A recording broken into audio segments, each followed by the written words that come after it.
যাদের জিন বা কালো জাদুর সমস্যা, তারা কি বারান্দা বা ছাদে মেলে দেয়া কাপড় চোপড় আসন আমাদের সাথে সাথে বাসায় নিয়ে আসতে হবে? আমাকে একজন বলেছেন মাগরিবের পর এবং রাতে কাপড় বারান্দায় রাখলে জিন এসে কাপড়ের গন্ধ বা কাপড় নিয়ে যায় এবং জাদু করে, এটা কতটুকু সত্য? দেখুন, এটা একটা কুসংস্কার। জিনেরা আপনার ক্ষতি করে, এতে কোনো সন্দেহ নেই, কিন্তু ওই সময় করে যখন কেউ ভয় পায় তাদেরকে। যখন ভয় না পায় তারা সেটা করে না এবং করতে সাহসও করে না তারা। জিনদের কোনো এরকম কোনো কাজ নয় যে তারা সবসময় আপনার জিনিসপত্র নিয়ে টানাটানি করবে, আপনাকে সারাক্ষণ আপনার গাড়ি ঠেলবে, আপনাকে বিপদে ফেলবে। এটা কোনো তাদের কাজের অন্তর্ভুক্ত নয়। কিন্তু মানুষ যারা ভয় পায়, খাউফুস সির বলা হয় এটাকে, এটা শিরকের অন্তর্ভুক্ত। যে জিনের ভয়ে আপনি জিনকে সেবা দিবেন, জিনের ভয়ে আপনার জিনকে সেজদা করবেন, জিনের ভয়ে আপনার জিনকে কিছু দিবেন, এই জাতীয় জিনিস যখন কারো মাথায় আসে তখন জিনটা তাকে পেয়ে বসে। এই জন্য এই সমস্ত জিন বা কালো জাদুর সমস্যা নিজেকে বানিয়ে নেবেন না এবং সে তার কারণে আপনি শুধু শুধু শুধু ভয় পাবেন না। শুধু শুধু ভয় পাওয়াটা ইসলাম বলে না, শুধু শুধু ভয় পাওয়াটা নিষিদ্ধ। হ্যাঁ, যদি বাস্তব ভয় থাকে, সেটা যদি আপনি দেখেন যে এই এলাকায় সাধারণত বাঁশমুড়া আছে বা এই এলাকায় সাধারণত জিনের প্রভাব বেশি, সাধারণত যেগুলো গাছগাছালি বেশি, জিনটা এগুলি সাধারণত অবস্থান করে থাকে, তারা আছে সেগুলোতে, অথবা বড় বট গাছ বা ইত্যাদি কিছু জিনটা থাকে সাধারণত এগুলোতে থাকে।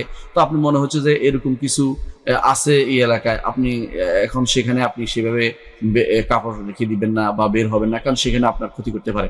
নিজের বারান্দায়, ঘরের বারান্দায়, সেখানে জিনটা আপনার কিছু করবে না, কারণ মানুষ সাধারণত যেখানে অবস্থান করে সেখানে জিনটা দূরে সরে যায়, তারা সেখানে এসে কারো ক্ষতি করে না। তারা ক্ষতি করে ওদেরকে, যারা তাদের ক্ষতি করে।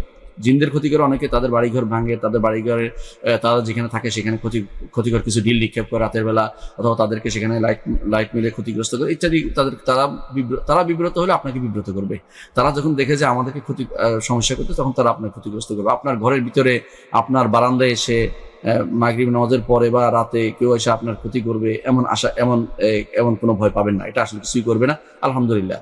আর এই জন্য যদি আপনার কোনো বেশি সমস্যা মনে করেন, আপনি সকাল বিকাল জিকিরগুলো পড়বেন। বিশেষ করে আপনি পড়বেন আউযু বিকালিমাতিল্লাহি তাম্মাতি মিন শাররি মা খালাকা, আউযু বিকালিমাতিল্লাহি তাম্মাতি মিন শাররি মা খালাকা, আউযু বিকালিমাতিল্লাহি তাম্মাতি মিন শাররি মা খালাকা। এটা তিনবার পড়বেন। এটা তিনবার পড়লে রাসূলুল্লাহ সাল্লাল্লাহু আলাইহি ওয়াসাল্লাম বলেছেন, সেই রাত্রিতে আর কোনো কিছু তার কোনো ক্ষতি করতে পারবে না।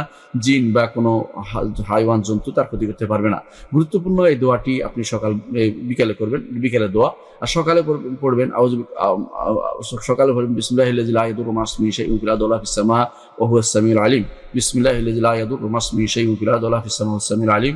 বিসমিল্লাহিল্লাযী লা ইয়াদুররু মা ইসমিহি শাইউন ফিল আরদি ওয়ালা ফিস সামা ওয়া হুয়াস সামিউল আলিম।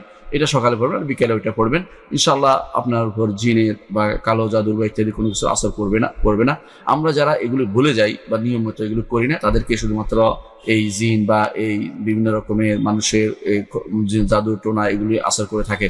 এই জন্য এগুলো থেকে দূরে থাকার জন্য সকাল বিকালে জিকিরগুলো করবেন, প্রতি সালাতের পরে জিকিরগুলো করবেন। ইনশাআল্লাহ সেগুলোর জন্য আপনার কোনো ক্ষতি করতে পারবে না। আর যেটা বলেছেন যে মাগরিবের পর রাতে কাপড় বারান্দায় রাখলে জিন এসে কাপড়ের গন্ধ নেয় বা কাপড় নিয়ে যায়, মিথ্যা কথা এগুলো। গন্ধ নিয়ে তারা কি কাপড় নিবে বা কি করে? কাপড় নিয়ে তারা কি করবে নাকি? তার তো দরকার নেই, তারা এটা করে না।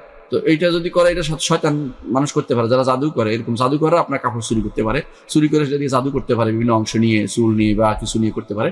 সেটা আপনি সাবধান হতে পারেন। যদি জাদুকর কেউ থাকে বা খারাপ লোক থাকে, সেটা আলাদা কথা। জিনেরা এই কাজটি করেন, হ্যাঁ, ওদের জন্য।